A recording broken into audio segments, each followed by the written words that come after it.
If you clicked on this YouTube video, you may be expecting a gun review of the PSA Jakl. Well, I may disappoint you a little bit. That's not exactly what we're doing with this gun. What we're actually gonna do is we're gonna train for 5,000 rounds using specifically this gun, and we're gonna see how it does. Kind of how that's gonna look like, we're gonna shoot, for example, the 50-round carbine course of fire, and then we're gonna break down that assessment into a bunch of drills, isolating specific skills going on in that assessment, and then we're gonna refire the assessment at the end. Now we're gonna repeat that a couple times. We're gonna repeat it for 3 drills specifically. That's gonna be about 2,500 rounds or so. And then the other 2,000 rounds we're gonna fire off camera, just because it's gonna get a little redundant if we keep repeating this over and over. And every time we do this, we're going to change up the setup of the gun. So we're gonna go from LPVO, ACOG, EOTech magnifier, red dot, lasers and lights, suppressor, non-suppressor, et cetera, et cetera. We're gonna repaint the gun, we're gonna change the kit, we're gonna change the theme. Now the things that are gonna remain constant with this gun are, we're gonna change out the trigger. Now this gun is brand new, as you can see, I haven't done anything with it. Now I have dry fired it, and I can tell you I'm not even gonna pretend to like this trigger. I just like 2-stage trigger, so we're gonna throw a Geisley in there. We're gonna change out this Magpul Slim grip for a Magpul K2, just my preference, nothing wrong with this grip whatsoever. And I'm gonna throw an emissary handbrake on there, it's one of my favorites. Before we start the actual 5,000 round count on this gun and our 5,000 rounds of training, I'm gonna go out and shoot this gun for 200 to 300 rounds, just make sure this gun works, because like I said, this is brand new, and then we'll get right into it. So day one with the PSA Jakl out on the range, like I said before, all we're doing on day one is the 300 round break-in. So we're just gonna make sure the gun works, get a feel for it, figure out the gassing on it. I'm gonna go ahead and do that, and then we'll get right into the training.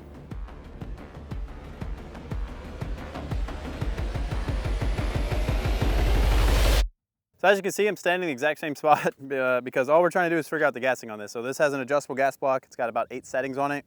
And right now, if I have it all the way or closer to the closed side, when I shoot the gun, it just adjusts itself and opens all the way up. So the gun works, but it's with the gas all the way open. So we're just gonna keep running it. No matter what setting I put it on, besides all the way shut, when I shoot around, it just opens it up on its own all the way over.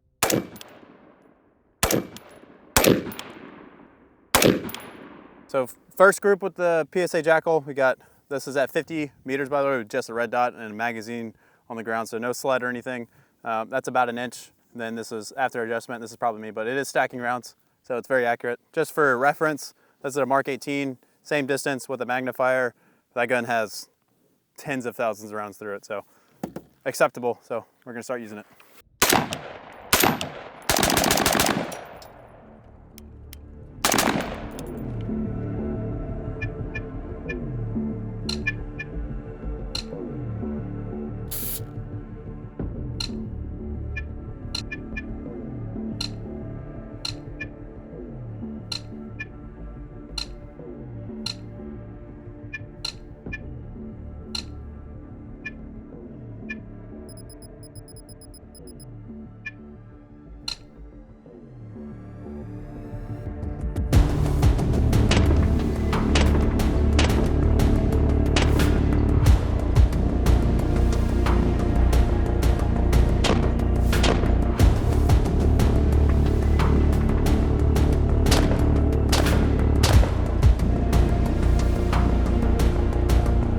So today, like I said, we're training for the 50-round carbine course of fire. So we're gonna start the day off by shooting the course of fire. Now, there's 2 things I hope to portray to you guys throughout this video, and it's these 2 things. So I want to be able to demonstrate some example drills for you guys to use when you go to the range, and not just run assessment drills over and over, because that's not gonna make you any better. So first thing is I just wanna give you guys some example drills to do so you can work on isolated skills. That's the key point, is working on isolated skills. Now the second point is I want to show you guys how to break down assessments like this 50-round carbine course of fire, so you can work on those things to improve for a particular assessment. It doesn't have to be the 50-round carbine course of fire, it can be any sort of an assessment. So we're gonna start by shooting this course of fire, and then I'll walk through breaking down the drills, some drills to get better at this. Here we go.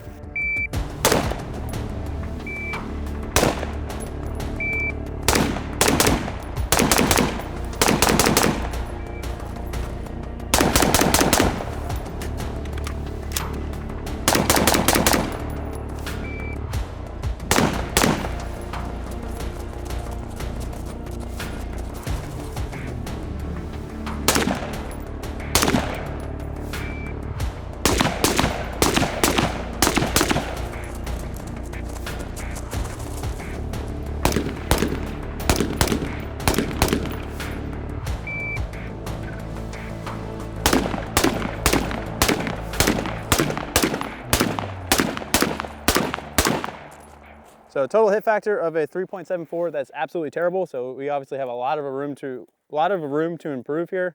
Not to make excuses up or anything, but this is definitely a new weapon platform for me to shoot. The optics it's very high, plus using a red dot that's already 3 inches high definitely threw me off for a loop. So now what we're gonna do is we're gonna break down this drill into a series of drills. We're gonna rep them out, and then at the end of the day, once we're done shooting about 1,000 rounds of practicing for this specific course of fire, we're gonna shoot again and see how we do.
We are doing 7 different drills to work on skill isolation for the 50-round carbine course of fire.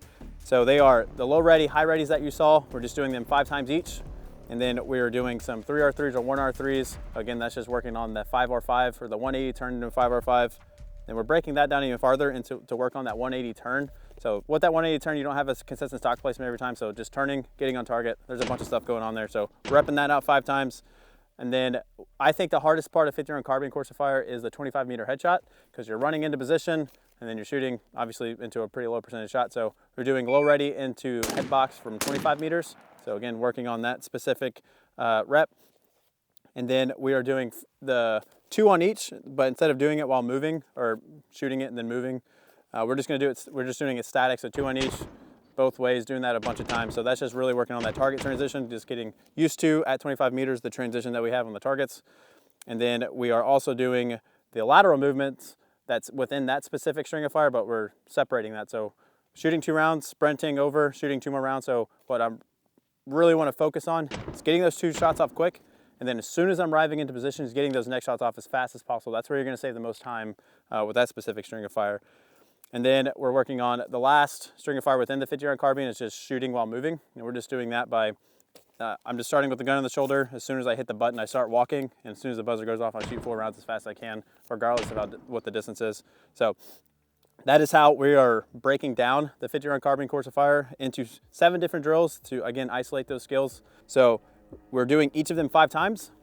And then once I've done all 7, I'm going to do everything again 5 more times. So this is a lot of rounds for, you know, this sort of assessment, but we're also shooting the Jakl, trying to get some rounds on it. So you'll probably get diminishing return probably halfway through this, but we're gonna keep going because again, I'm trying to get used to this gun more than I am actually practicing for this assessment. So really getting used to how tall this optic is, how front heavy this gun is. This gun is very punchy.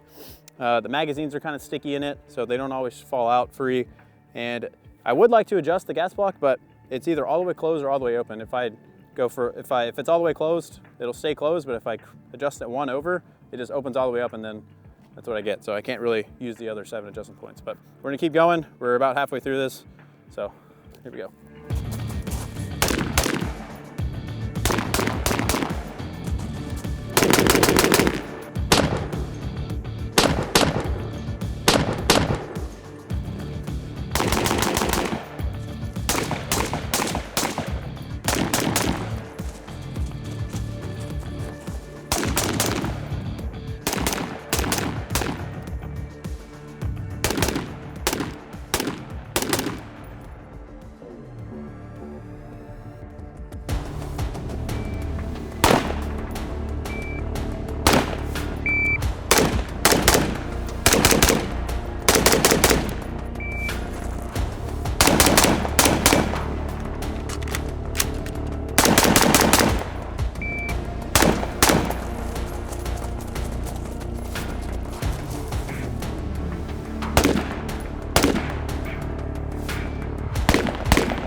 right, so we just shot a 5.87 hit factor.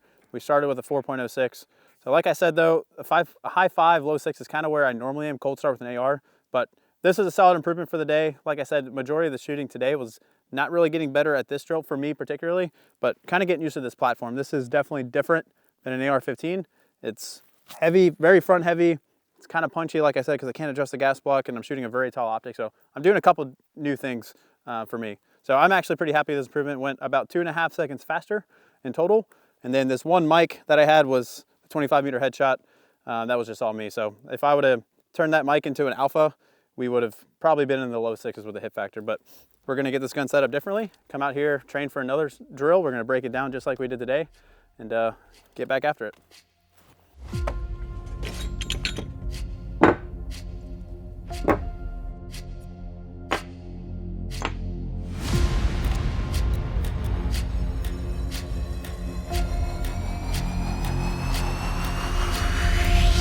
All right, so we're gonna address the barrel on this thing after the first training day. It is coming loose to the point where I can shake it and the barrel is moving quite a bit. So as you can see, that is not supposed to be like that. So we're gonna take this thing apart. Honestly, I don't know how to take this gun apart. I can obviously take the upper off. I looked online, honestly not that hard though, because I just kind of want to figure this out as we go. But I can see this screw on the handguard is super loose to the point where I can put barely anything on this thing. It's about to back out all the way. So I know that's loose. This one's even worse. And when I move the barrel, I can see that screw moving. I can also see this screw moving. Actually check to see how loose that guy is. That guy's pretty loose too. That one's super loose. So I don't know what the torque specs are for these. I can't really find anything online. Like I said, I didn't look that hard. I'm sure someone's out there has something on it, but yeah, let's just take it apart and see if we can find anything.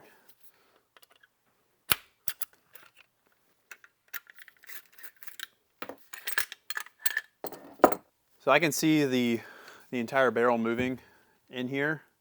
You can even see it on the takedown pin because it's all connected. Not the takedown pin, but you know where the takedown pin goes through. So I'm actually going to take these screws all the way out since they're loose and see if this barrel comes out. Come on. There's no Loctite on that. Doesn't look like it. You can see there's some red Loctite on there, but it's like, it's kind of strange. I don't know if it just all kind of leaked out or there's none actually on the threads. As you can see, I'm not even using the handle of this and these screws are coming out. Same ordeal. There's just, I would say there's basically no Loctite. If someone put Loctite on it, it looks like it was just a drop. This one definitely has the most, but obviously not enough. Same thing, there's just hardly any, if any, Loctite on it whatsoever. I have a feeling we got to take out, looks like this guy and this guy. See if these are tight. These are nice and tight. These are good, although that one, these don't really matter all that much when it comes to the barrel wanting to fall out. Definitely Loctite on that, so that's what it should look like. You can see there's clearly red Loctite on the threads, unlike seemingly the more important screws. Very cool. And you put that on right. All right, so there's the handguard, bottom of it.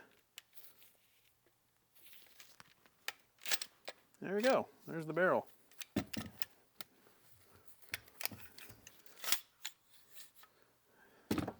Interesting. So, the only thing holding this barrel in place are those screws. So you got 4 total, and that's what I expected. These screws, I can see them moving even out on the range, and they just probably weren't torqued, those screws just probably weren't torqued to spec, or red Loctite not applied properly. Again, I don't know what the torque spec is, so I'm just going to put some man into it, crank them down, and we should be good to go from there. Kind of seems like this barrel slides in. It obviously doesn't. I can put it in just like this, but it is pretty snug. So I will say with this lower handguard, it obviously lines up to these screw holes, but there's no like index points to prevent it from, like, for example, if I squeeze it here, the screw can ride up. So really this handguard is resting on these screws. There's no, like, I don't know how to explain it.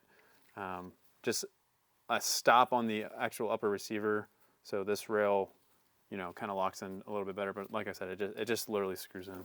So, all right, let's put these back together. Add some red Loctite to it. So I'm going to be very generous with red Loctite. Before I tighten it down all the way, I'm going to get all the screws set. It's definitely more than you probably should put on there, but we're going to do it because I don't want this falling out again. All right, so they're all set in place now. Now, like I said, I don't know the torque spec. It's probably online somewhere. I'll say it again. I didn't look that hard. I didn't find it it wasn't in the owner's manual. I didn't see it on PSA's website.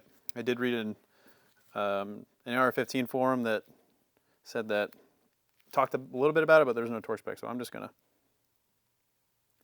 really crank it.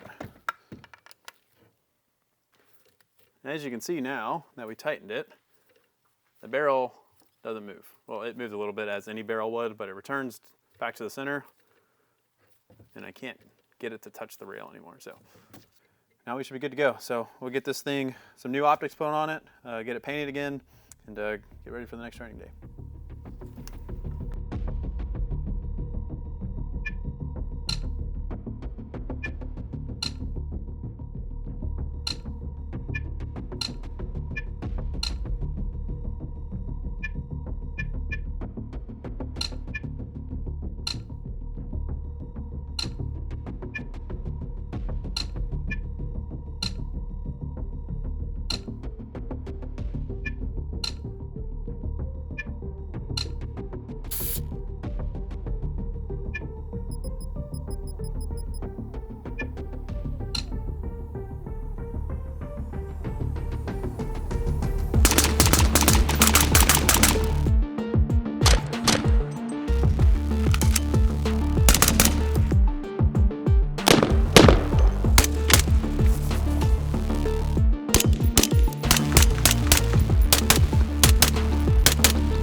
Day 2 training with the PSA Jakl. We're going to do the same thing as we just did, but this time we're going to be training for a CQB warm-up. So it's a little bit more of aggressive shooting comparatively to the 50-round carbine course of fire. And we're going to start the day off basically the same. So we're going to wipe this gun down, punch the barrel. We're going to zero it. This gun hasn't been shot in this configuration yet. What we're going to do from there is shoot the CQB warm-up, get our baseline, break the drill down just like we did before, do a bunch of different smaller drills to hopefully improve on the assessment of CQB warm-up, and then we're going to fire it again at the end of the day. Now, let's get started.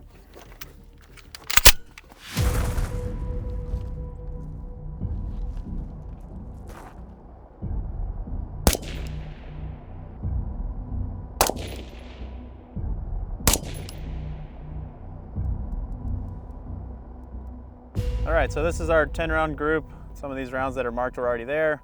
Got 2 in here, and then 1, 2, 3, 4, 5, 6, 7, 8 out. So these 2 were the ones that are in, and then again, I'm having groups out here. So I'm gonna make this adjustment, and then we'll be good to go for the day.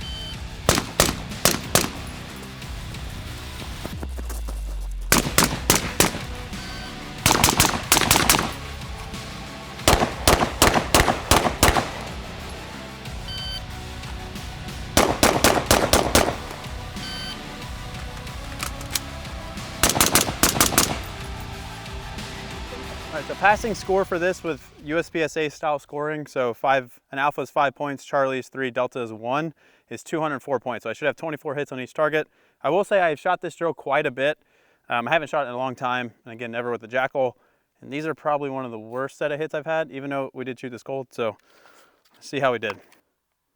Plus 2 for the 2 Delta, so at 206 points. So I passed points-wise, 32.5 seconds in total. So we'll do 206 divided by 32.5, gives us a 6.34 hit factor.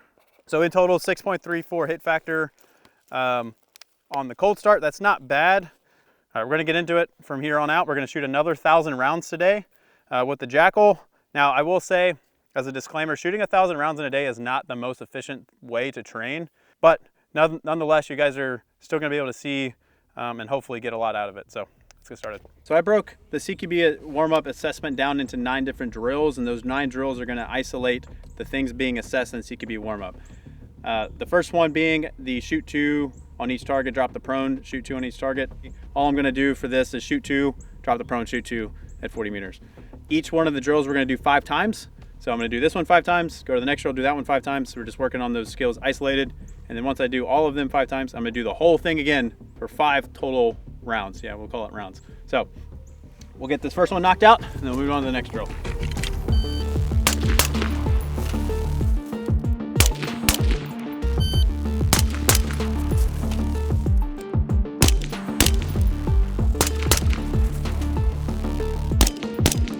That was fast. 351. The next drill we're doing is doubles. Doubles is great for training for all sorts of different things. But if you notice during CQB warm-up, basically almost every string of fire other than the close shooting is doubles. So what we want to do is we're going to shoot 2 rounds as fast as we can with one sight picture. And what we're going to see is basically we should have, since we're going to do 10 rounds at a time, so 5 pairs, we should have 5 rounds exactly in the center where we want. And then the second round from that double should tell us how our recoil is doing. So perfect world, we'll have 2 rounds, both in the alphas, pretty close together. But see how we do this. We don't need a buzzer for this, so we're just gonna shoot as fast as we can. Whoa.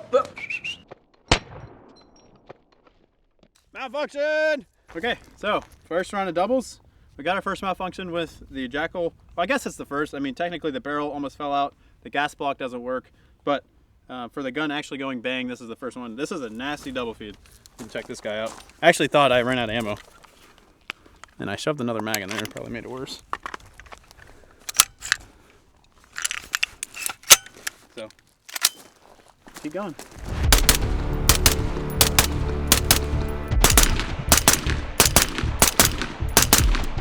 The next drill we're doing is a pair on each target. So we're gonna do this at the 40 meter mark. In CQB warm-up, as you guys saw, you do it at the 40, you do it at the 20, and you do it at the 10. So obviously this is something we should definitely work on. So we're gonna do it 5 times.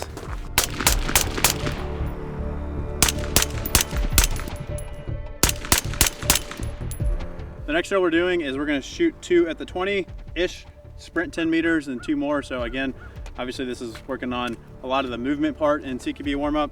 Now there's a lot that can be worked on here, but just to keep this as simple as possible, all we want to do is break out of position and arrive in a position as fast as possible. So breaking out of position is going to involve a good stance. So I don't want to be standing upright. So as soon as I want to move, I have to like drop to explode out.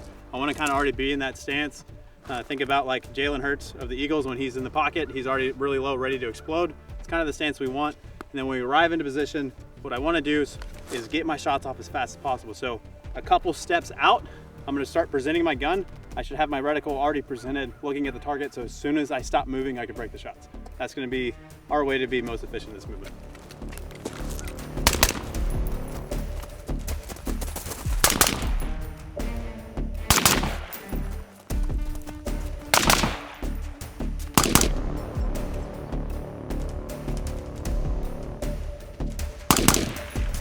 There's a lot of target transitions in CQB warm-up. Obviously, there's only 2 targets at a time, 1 meter apart, but we're gonna train that. So what we're gonna do is we have 5 targets set up. We're gonna shoot 2 on each, going from left to right, and then right to left. This is just going to get a lot of reps in for that short target transition.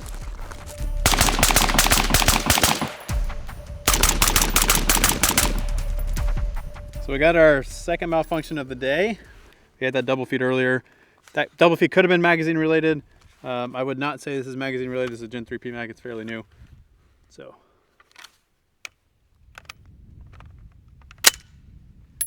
just good to go.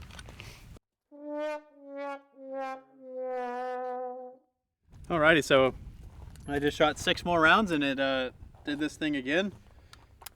So the gun has been ejecting very inconsistently. You could see some of them are dribbling out, some of them are like yeeting out. The trigger's not reset, so this is, I can't just, you know, swipe that out of there. This is not, I didn't even pick up another round, so, oh great. Oh, great.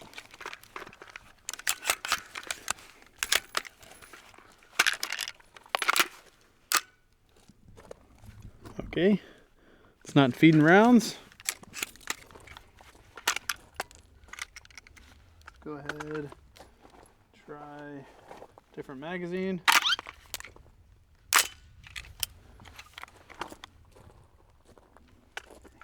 See what happens.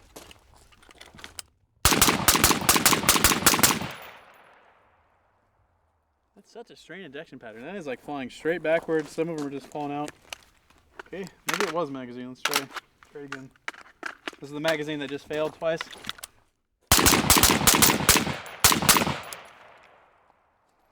I didn't eject that last shell in that last casing. See, it's still in there.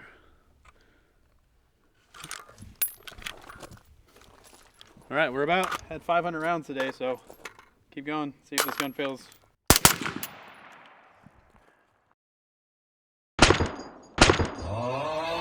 Just happened again. This is about 30-40 rounds later. It's a 40 round PMag, so I wouldn't say it's mag related.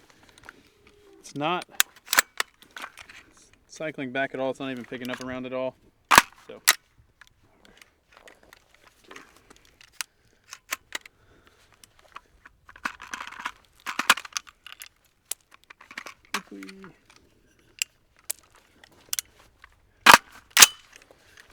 keep it going.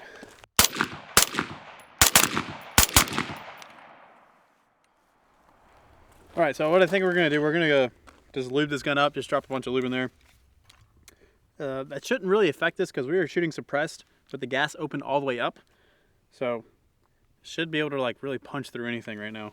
And it is not that dirty. Like I said, we're at just over 500 rounds today. And I did wipe it down before we started and I gave it a good lube.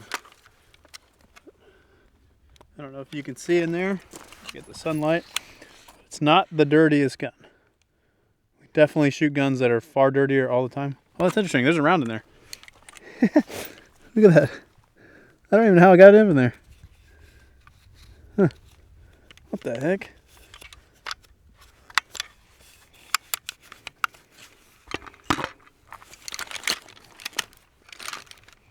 Ah, screw it. Let's see what happens. Oh, she ain't. That thing's stuck. Bro, what is going on?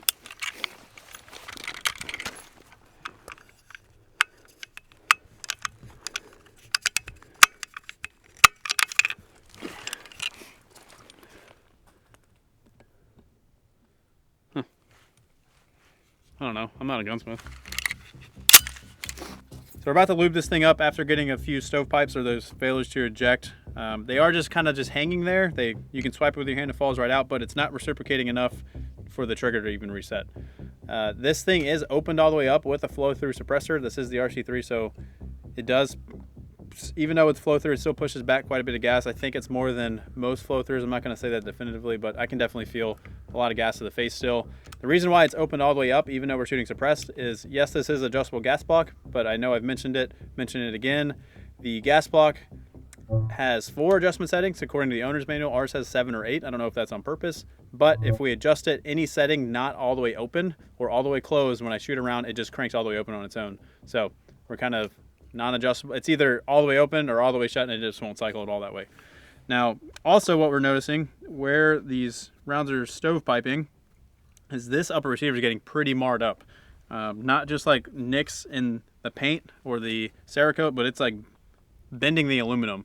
I don't know if that's because it's over gas right now, but even with this open all the way up in a flow-through suppressor, you should not be seeing anything like that. So we're gonna get it lubed up. I'm not gonna take it apart because this gun's getting pretty hot with the suppressor. But we're at about 1,800 to 1,900 rounds in this gun right now. And with the stovepipes, the double feed, the barrel falling out, almost falling out, we've had, I would say, significant malfunctions for this gun so far.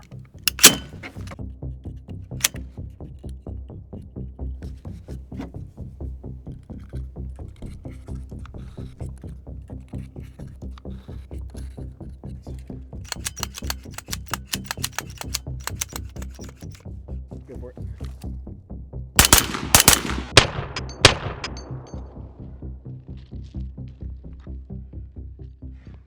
So we just lubed her up, and we're still getting this. This is an HK steel magazine. This one's a little bit worse than the other one, so.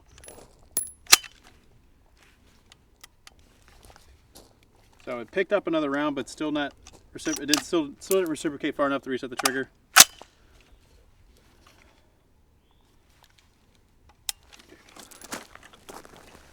Keep going.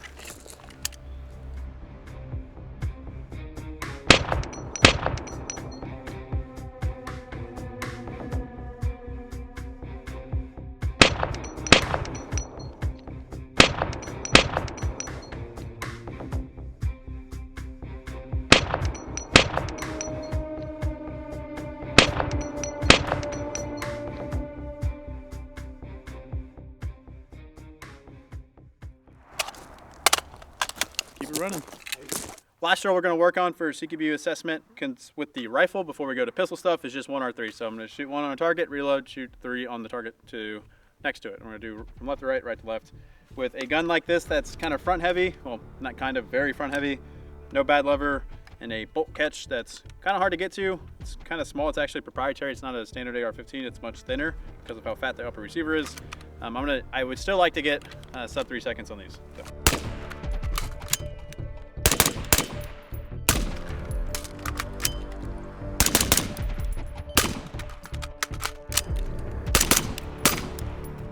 So moving over to work on some of the pistol stuff for CQB warm-up. There's not much to do with pistol on here. This is mainly a rifle assessment, but the rifle to pistol transition is definitely something that can be improved on. It is a very hard time standard for most people. So starting with the gun up, transition straight to pistol and buzzer in 3 rounds onto 2 targets in under 3 seconds. That can be a little challenging, so we're gonna work on that. And then you can really just work on all of the pistol stuff you need with 1 drill, but we're gonna break it into 3 different drills. So we're gonna work on the transition, we're gonna work on just bill drills from the holster, and then we're gonna work on target transitions with the pistol.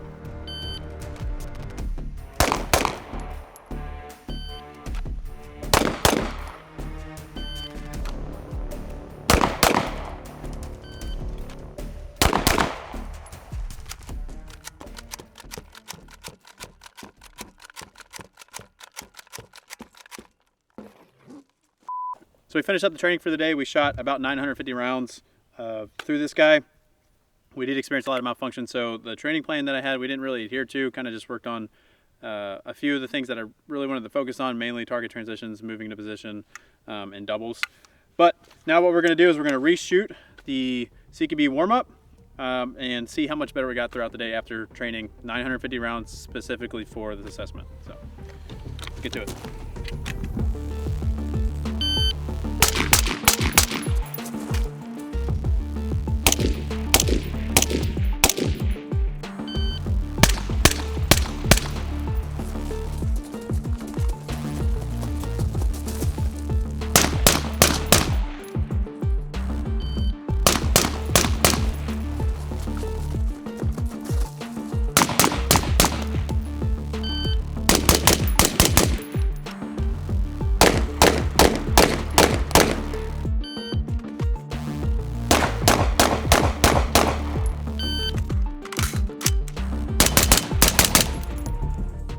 So hit factor score on the final run of the day was a 647. Started the day with a 634, so a marginal improvement. The improvement came in the hits.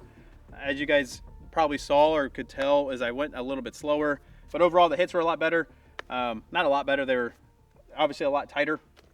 Normally when I shoot this, my standard is I want to be at least 20 alphas on each target. I'm generally around 22. I have cleaned this drill before. That's where my 8 hit factor came from. So I know I'm capable of it. Now, for the training of the day, we did get derailed quite a bit with the training. So we came out here with a plan with specific drills to work on, again, isolated skills within this assessment, to do them multiple times, a certain amount of times to get to that 1,000 round count for the end of the day. But with all of the malfunctions, not that that's really a great excuse, but this gun did malfunction quite a bit today. Some magazines 3 to 4 times in a single mag. That kind of derailed us a bit because we wanted to document all of them for you guys so you can see it. And we also wanted to make sure that it wasn't the magazine, it was the gun. Most likely it was the gun on everything because it was all sorts of magazines from Gen 3 PMag, the Gen 2, to steel mags, metal mags, that sort of thing. But overall, we did see marginal improvement, but I definitely could have improved more if I just pushed that speed a little bit more on the final assessment.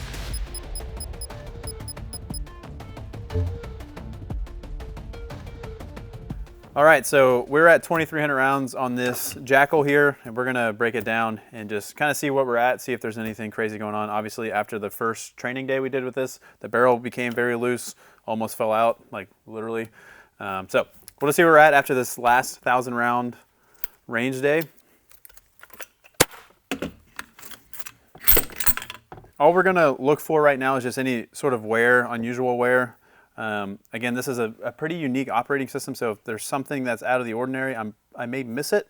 So again, we're just gonna look for some pretty hard wear marks and kind of go from there. So again, we did shoot the last 1,000 rounds suppressed, so this gun did get beat up quite a bit. We're not gonna look at the lower. This lower is basically an AR-15 lower. I mean, it literally is an AR-15 lower, just an adapter for the stock.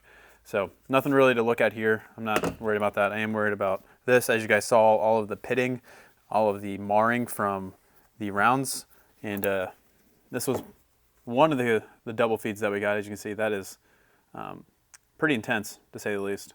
So this was the round extracting, and this is the round trying to feed.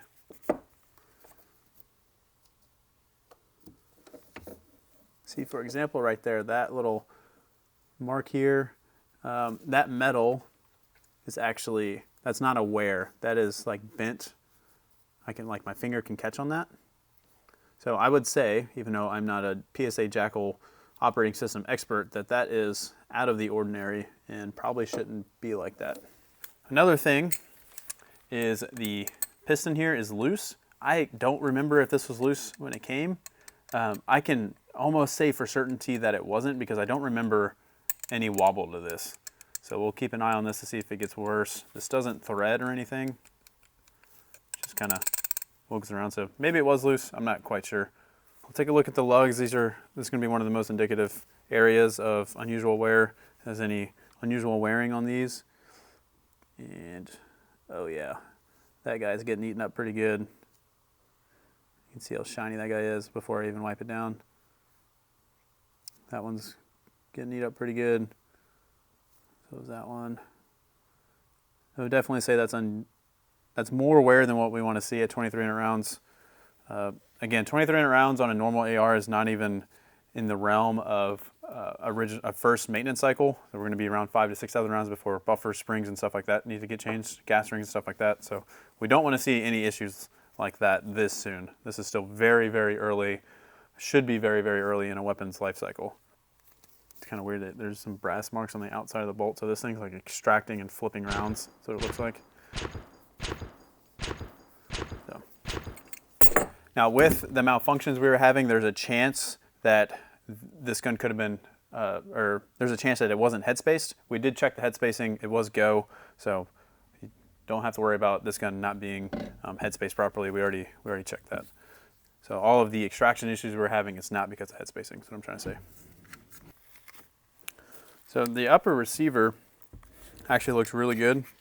I'm sure there's some wear in the channels. Now this bolt kind of runs along some channels in there, but again, this is Cerakote, so if there's any wear, it's gonna be pretty obvious. And there's literally nothing in here.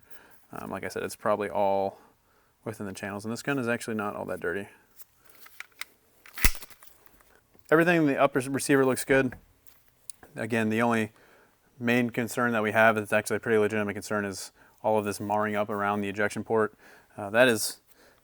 It's really bad. I'll just say that. I didn't think I would ever see anything like that. It's not just little nicks there. You can see the metal starting to rise up and get really pushed in. It's definitely getting some damage there. So other than that, everything else looks pretty fine. I would say that's not going to really affect our reliability. It shouldn't. At least there's nothing I can see why that would affect reliability. Now the barrel is in place still. It was definitely, these screws just needed to be tightened down and re-Loctited. One more thing we need to look at is the adjustable gas block. Like I said, if we adjust it all the way closed, it'll stay closed, but if we try to adjust it one more open, it'll just open up all the way on its own. So we don't really have an adjustable gas block. It's either all the way open or all the way closed. User manual says 4 settings. We have 7 or 8 if I count, and they're not exactly the most positive clicks, but it is pretty much stuck right now. So I think we're just gonna leave it in the position it's in, which is all the way open. The gun's working. I would say shooting all the way open suppressed, even with the RC3, that's a flow through, not the best idea. It's definitely gonna beat the gun up a little bit, but that's what we got. We can't adjust it. So this is actually kind of interesting. This bolt doesn't really like to go in to the upper receiver all that well. What I've been doing is just kind of just wobbling around, trying to get it to fall, and eventually it'll go into place. I'm hoping it's not because of how loose that piston is.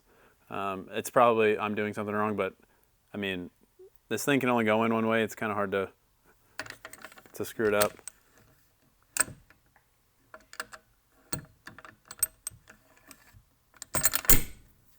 Yeah, I don't. It's hitting something solid. It does it every time we try to put it. There you go. See. I have no idea. I really don't know what it's hitting. We've had multiple people look at it, can't figure it out. I'm hoping it's, like I said, not because of how loose that piston is.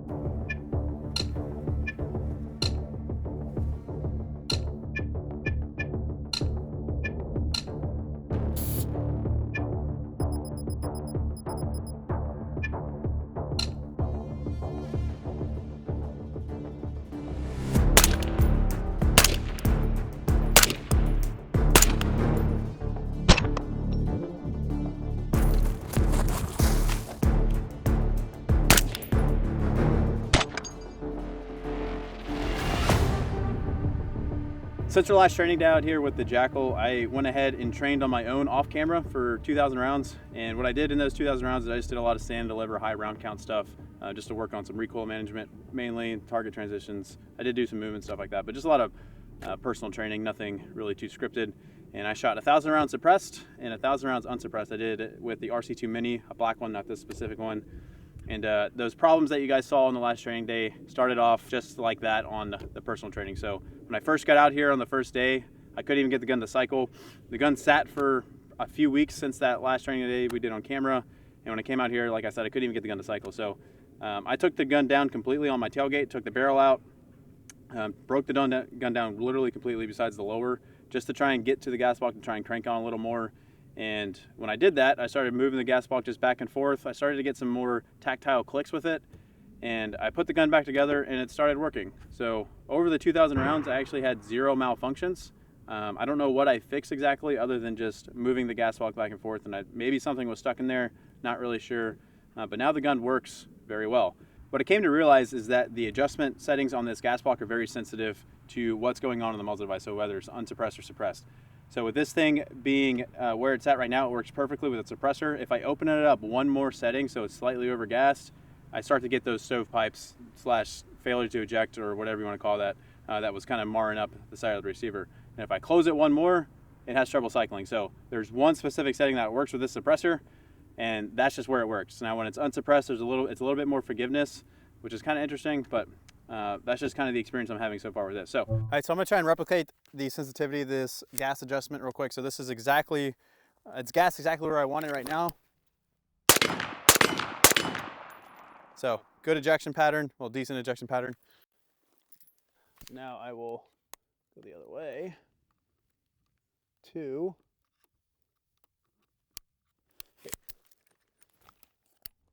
and there you have it. So gas exactly where we want it, works great, had no issues whatsoever. And then I opened it up one more past the gas setting where I want to be at, so it's slightly overgassed, and this happens almost every single round. So sometimes I can get 2 or 3 rounds off, but this is what happens. So as long as this is gassed appropriately, this gun will work. What we're doing today is we're going to shoot the final 600 rounds, 500 to 600 rounds to get this gun up to 5,000 rounds. We are going to work on a long range drill. So this is a drill I made up. It's just shooting at a barricade at 50 meters, sprinting back to 100 meters, shooting at the 100 meters, and we're going to sprint back to the 50 meter barricade. So we're shooting some distance, working on some positions on the barricade. And what this drill is really going to show you guys is some drills to work on, to shoot at distance, to work on some precision stuff. But it's also going to show the accuracy of this gun. Now, in those 2,000 rounds, I did shoot this gun and I tested it slightly at grouping, nothing all that well. I just had a bag on the stock and rested on the magazine, and I did a 30 round group with this gun with about 1 second split, so that's pretty fast. And it was a 4.7 inch group with 62 grain PMC X-Tac. That sounds like a fairly large group, but honestly with the position I had and how fast I shot, I'm actually really happy with that. So today, before we start, I'm gonna punch this barrel out, make sure it's pretty clean, lube the gun up. I have a good bag. I have a $900 bipod, so this bipod's almost literally the cost of the gun. We're gonna get 0 on it, see how well this gun can actually group with 62 grain. I'm not gonna shoot match ammo, I'm not gonna shoot 55 grain because we're training with 62 grain, and I'm assuming that most people that buy a gun like this are not gonna be shooting match ammo through it. So we're gonna show the accuracy on a realistic ammo like standard 62 grain.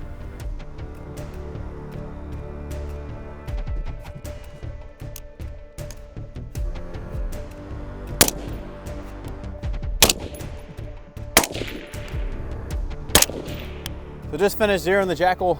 This is the final group. This is the last 5 rounds I shot. After the 10 round group, I noticed a little bit of a trend going left here. So made an adjustment and then finished up here. I'm actually pretty happy with the 0. We'll measure this after we're done shooting the day, but that looks about 2 to 2.5 inches. Pretty good. This group's a lot better, obviously, so I think this is about what the gun can do. So we're working with a pretty accurate gun today. Now that's important because all of the drills we're shooting today, we're shooting on a 3-inch circle. So at 50 meters, I need at least a 6 MOA gun, which is not a high standard, to hit this guy. Now when we go back to 100 meters, I need at least a 3 MOA gun. And so judging by these groups, the 10 round group is a little bit bigger. That's probably about 4.5 inches, maybe. Like I said, we'll measure it once we get back to the armory today. It looks like we have about a 2.5 to 3, maybe in a 2 MOA gun. So that's pretty awesome. Now the drill that we're doing today, at 50 meters, we have a barricade set up. We're going to shoot 2 rounds on 5 different positions for 10 rounds. And then we're going to run back to the 100-meter yard line. We're going to drop the prone, shoot a 10-round group, and then we're going to run back to the 50-meter, shoot 2 more rounds in each of those positions for a total of 30 rounds. So you need a full magazine to do this, and all 30 rounds will be fired into one of these 3-inch circles. So after we shoot the drill or the assessment that we're working on today, we're going to break that assessment down into specific drills that work on some focused skill isolation. We're going to shoot a bunch of those, rep them out, and then we're going to come back at the end of the day and refire that course of fire to see how we did. So let's get started.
So as you guys saw, that's not the most exciting drill in the world. That took me 135 seconds to do. Now, I don't know what a good time is because I made this drill up. I think I can definitely go faster, and we'll talk about that in a second. But these hits are actually, I'm very happy with. So I've run this drill before, and the times are, roughly the same. And I'm happy with 50% or more hits in the 3-inch circle. And what we have here, to count these, we got 9 out. We got one that's barely out. That's breaking the perf though, so we're gonna count that one. So we got 20 in there, and 21 in there and 9 out. Now, where you're gonna pick up some speed with this drill is having good positions both in the prone and on the barricade, because you'll be able to get those 2 shots off when you're on the barricade off much quicker. Rather, if you saw me on this first run, I was having like 4 to 5 second splits almost on a couple of those pairs. So getting a good position, knowing how to use a barricade properly is going to speed this up quite a bit. And back at the 100, just wearing a helmet and having something on your chest makes prone positions a little bit more difficult. So I was stretching into the gun. I had a lot of scope shadow. I'm actually literally surprised that the group came out this well, but it just kind of speaks to how well the Tango 6T performed. So now what we're going to do is we're going to break this assessment down into some drills, rep them out, and then get some practice in and come back and hit this drill again. Breaking this assessment down into specific drills is actually pretty basic. So all I'm going to work on is positions on the barricade, because again, that's kind of what this drill focuses on. Obviously, also the prone, we'll talk about that in a second. So I'm going to skip this position because this one is pretty similar to it. So the way I'm going to work these positions is I'm just going to, on buzzer, drop into position as best as possible and shoot a bill drill. So 6 rounds at a 1/2 inch circle or 1/2 MOA circle. And I'm just going to rep that out from each position a few times. After I've done that a few times, I'm going to do the same thing, but I'm going to sprint into position about from 5 to 8 feet away, just enough to get some momentum going into the barricade. And I'm going to shoot into a 3-inch circle. So the actual 3-inch circle that the assessment uses. And I'm going to do another bill drill. So same idea at the 100 meter. So I'm just going to start on buzzer, drop into prone, shoot a bill drill at the 1/2 inch circle, and then I'm going to sprint into prone. So I'm actually going to run away from the target, do a 180, drop into prone, and then do the bill drill into that 3-inch circle. So let's get started.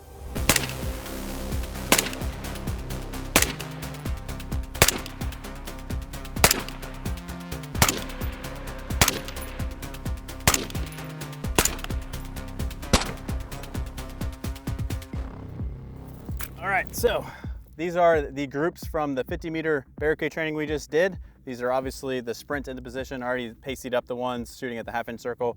So learned a lot about the barricade, learned a lot about what I'm doing wrong. Big takeaways is if I can drive my hand into the gun into a corner, so say this hand's a wall, if I can push the gun into the corner, I'm gonna get a better stable position that way rather than just relying on my hand for stability. So all the positions but one allowed me to do that. And the positions down low, I'm getting way too close to the optic. I'm getting a lot of scope shadow, so I just need to sit lower and get a little bit behind the gun. The third point being, if I'm able to stand, I want to be square to the gun, not kind of shifted behind it. So a couple of things we learned. So when we try the assessment out, we should get a little better. Now I'm going to pace these up, and we're going to go back to the 100 and shoot at these targets.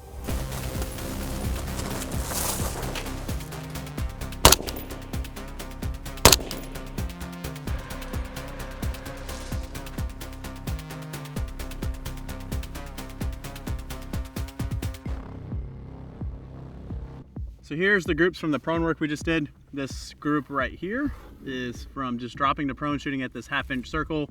So not too bad, there's 24 rounds here. I was just shooting a little bit slower, just shooting a little more controlled, and then sprinting into position.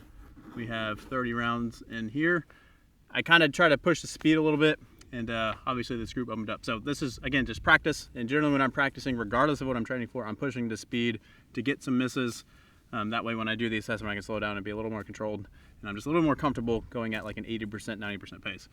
With that being said, the hard part about shooting in prone in this equipment is that I have a helmet on that makes it a little bit straining on the neck, and then the stuff on my chest obviously elevates my chest, so it's a little bit difficult to get a good position behind the gun. So if we weren't coming up on the 5,000 round count, I'd probably rep this out more just to get a little more comfortable with the setup, but we got what we got. So we're gonna hit the assessment again and see how we do.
109.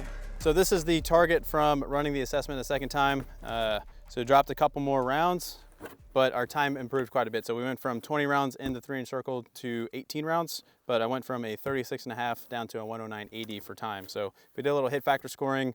The score went from a 0.73 to a 0.83. So a good amount of improvement over the day. I would say the biggest improvement that we got, obviously the accuracy declined just a little bit, but we got a lot more confidence getting into the barricade positions, a lot faster, being able to shoot with a little bit more recoil control. Learned quite a bit about that barricade, using that gun on a barricade, and all that sort of stuff. And also in the prone, being able to get in the prone a little bit faster. I think I shot prone a little bit quicker, and just being able to get a little bit more consistent behind the gun. So after this, we're gonna go back to the armory. We're going to check out the Jakl, see, break it down, see what's going on in there. So yes, we are finally finished shooting this thing. We're at 5,100 rounds on the gun. Just to clear the air on, a lot of the malfunctions we were having, we went 2,600 rounds or 2,500 rounds without a malfunction. So that's pretty awesome. So there was an issue. We kind of figured out what the issue was. Now what we're gonna do is once we get back to the armory, get some final opinions on the gun, get some final opinions on the training that we did, and go from there. The overall intent for this video was to help you guys be able to pick out some drills to actually train on the range in an effective manner. So the way we did that was we took some assessments, some training assessments like the 50-round carbine course of fire and the other drills we did during this video, and we broke them down into isolated skills. Now you don't have to have a training assessment to do this. If you're a USPSA shooter or a PRS shooter, tactical game shooter, any sort of competition, you can do the same thing with stages that you've experienced or stages that you've watched. You can pick out a stage and isolate skills like, you know what, I need to focus on driving into position quickly, arriving into position quickly, or just quick target transitions. You name it, you can simulate that with skill isolation through just about anything that you've experienced in shooting. So that was the main intent of this video. Obviously, a lot of you guys are here to see how the Jakl did, and that is a small portion of this. We wanted to train with this gun for 5,000 rounds, see how it would do, and then I would like to provide my opinion on, is this a good rifle to train with? I'm not gonna say, is this a good fighting rifle or anything like that, but I just would like to give an opinion on, for the price of this gun and its operating system, its weight, all of those things considered, should this be the gun you buy to train with? So let's get into this gun real quick, and then I'll provide that opinion. The first point of this rifle I want to address is the accuracy of the gun. So in the beginning, you guys saw we're getting some sporadic groups, and what it came down to was the barrel being loose. That's ultimately what I'm assuming what the issue was. We'll talk about that in a minute. But once we got everything tightened down, we started to get some good groups. So this is right at 2,500 rounds. I mentioned this earlier already, but this is a 30-round group fired at about 1-second splits off of no bipod, just the magazine on the ground. Not a very good position with 62 grain PMC X-Tech. We got a 4.7 inch group. I would actually be pretty satisfied with this if this is my own gun. I also did this with a red dot and a 5x magnifier, so not the best optic setup either. We did shoot some groups specifically to test the groups with PMC X-Tech 62 grain. We're not shooting match ammo because I don't think that's what this gun's intended for, is to shoot precision. But we did just see how this gun would do. Now, when we shot the groups, we didn't measure them. We went ahead and measured them in here and let you guys take a look at this. So 1.7 inches at 100 meters with a Tango 16 and 62 grain at 4,600 rounds fired through the barrel. And the shooting that we were doing with this was very quick. This gun was getting very, very hot. So that is very impressive, to say the least. We did the 10-round group, opened up to 4 inches. I would say a lot of that is shooter error, to be honest, because every other group in here is under 3 inches besides the ones, the 3.08 inch. So when it comes to barrel life and the accuracy being maintained on this gun, it did exceptionally well. You would like to see these barrels last. There's unrealistic expectations out there. I would say 10,000 rounds. Barrels are one of the more expensive parts to replace. But at 5,000 rounds, we're still maintaining good accuracy. So pretty satisfied with that. The other parts we're going to talk about with this gun are the bolt, and normally with an AR-15 we talk about the buffer spring. So we have this recoil assembly that's similar to an AK. I actually have no idea how to evaluate this. What we could have done is when we first got the gun, take the spring off, measure it, and then remeasure it. Now, didn't think about it, so I will say the gun still cycles, so still good to go for now. Now the bolt, this is one of the largest failure points of ARs is sheared lugs. And as you guys can see, there's quite a bit of wear on these lugs. There's a couple of lugs with material missing. So at 5,000 rounds, that is slightly concerning. This isn't the end of the world because these can be replaced. Receivers aren't failing or anything like that. But as you can see, for this amount of rounds on a bolt, this is not ideal. And this bolt, this lug in particular, is pretty significantly worn. I can actually catch it with my fingernail. That is nothing we want to see at this round count, and the rest of these lugs are pretty much unevenly worn. So this is, I would say, is significant wear, and obviously this could be contributed to us shooting this gun over gas for quite a while. Lastly, we have the extractor. This extractor spring is dead. It basically just fell right out when I disassembled it, but 5,000 rounds, normal maintenance cycle for an AR, 5,000 to 6,000. So nothing too crazy there. For the carry itself, overall, it looks pretty decent. However, like we mentioned earlier in the video, there is a significant wear point that only got worse, and that is this point right here. You can see it clear as day. This metal is starting to roll over, and it's a pretty significant catch point. Like, I can almost rip my fingernail off by pulling on it. And the other thing is we still have some of those marks from the rounds flipping over. But other than that, no significant wear on the carrier. Just that is highly unusual. The upper receiver itself looks great, other than the marring that we've already pointed out from the failures to extract, and that's like a failure to extract and double feed combined going on with those malfunctions we were getting. So other than that, everything looks good. Obviously, the elephant in the room from this video was the issues we had with this gun. So yes, we had a lot of malfunctions. We had the barrel almost fall out, but all of that stuff was easily fixed. I approached this gun as someone who's not a gunsmith, and I didn't look at gun manuals. I didn't reach out the PSA looking for replacements or anything like that. I just wanted to fix the gun on my own. And if I couldn't fix it, then I would have reached out to PSA for some help. So with that being said, PSA did not have to fix this gun. I was able to fix it myself, again, without reading a gun manual or anything like that, user manual. The issues were the screws on the barrel were just loose, and the gas block was just stuck. So when I took the gun apart, readjust the gas block, I just moved it back and forth. It started to work perfectly, as it should. And since I retorqued the screws, added some more Loctite, you guys see the accuracy. The gun is very accurate, and it maintained that for over 2,000 rounds. So with that being said, is the quality control an issue? Absolutely, it's an issue. That is definitely something you don't want to see when you spend over $1,000 on a gun, that your barrel might fall out. That barrel became loose after 300 rounds. Now, is it the end of the world? In my opinion, no. Absolutely not. I would say PSA gets a double standard when it comes to their quality control issues comparatively to other big name brands. Other big name brands seem to have a lot more grace put towards them just because they have some military contracts. I've seen big name companies that are currently making the issued SOCOM rifle uppers that wouldn't even chamber around with their civilian products. Now, what PSA does do is they target you guys. They make products specifically for you guys for what you want, and that's super based. So yes, is it frustrating that you're getting a little less quality control? Possibly, yeah. But what PSA also does is they make way more guns than anyone else. When I say way more, I mean way more. So yes, you're going to see more quality control issues just because of the mass they're producing. And what you're getting still is still good machining. Like, there's nothing wrong with this stuff. If you're going to save some money by buying a PSA, look over the gun yourself. Make sure everything's torqued down to spec. There's nothing wrong with doing that. It's your rifle. You should be maintaining it anyways. With the lower, we had two issues. One being that this is a Cerakote lower. That's not really anything on PSA. It's just the nature of Cerakote lowers. Magazines are very sticky, especially FDE PMags. So if you're going to get one of these, basically any AR-15 lower, I just strongly recommend against Cerakote because you're going to get possibly sticky safeties, which this one does not have that issue, and you're going to have an extra material in the mag wall that's going to cause sticky magazines. Now, the stock is another thing. So I think these stocks look super cool. They're actually some of the most aesthetically pleasing stocks to me. But over time, as we started to shoot this thing, the stock has started to bend from pulling this gun in the shoulder. And I don't know how much longer it'll last because I can pull on this and it starts to bend quite a bit, and I'm not putting too much torque on it. So time will tell if we continue to shoot this. I probably won't shoot this gun anymore, to be honest. I'm ready to go back to regular AR-15s. But I think the stock would fail in a little bit more time. Now, this shape of a butt pad sucks.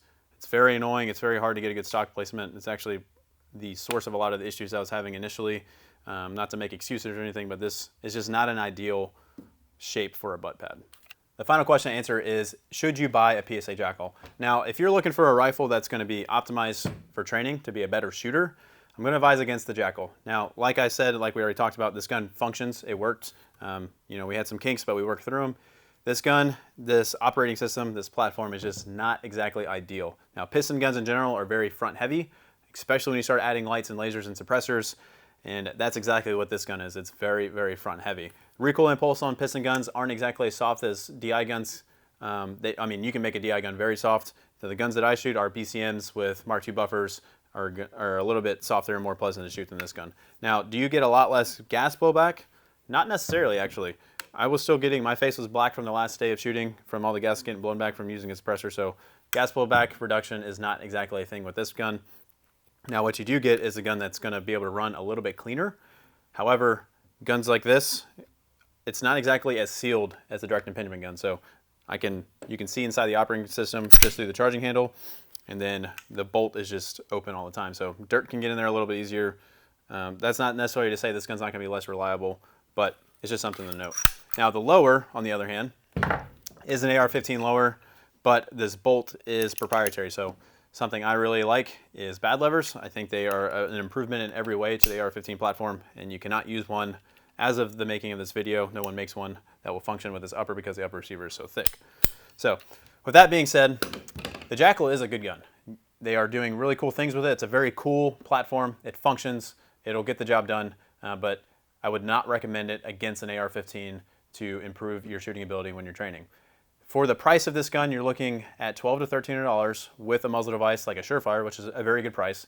For that price, you can get a pretty good AR build. You can get a BCM upper on an arrow lower, and you're going to be around the same price, and in my opinion, you're going to be able to train much more efficiently with that setup. Our final opinion on this gun is, yes, it is cool. Yes, you get a lot for the money, and yes, it works, but it is not the most efficient tool for getting better in your training. And that's what matters most to us at T.REX. We care about you guys going out, training, and getting better. So until next time, Brandon at T.REX.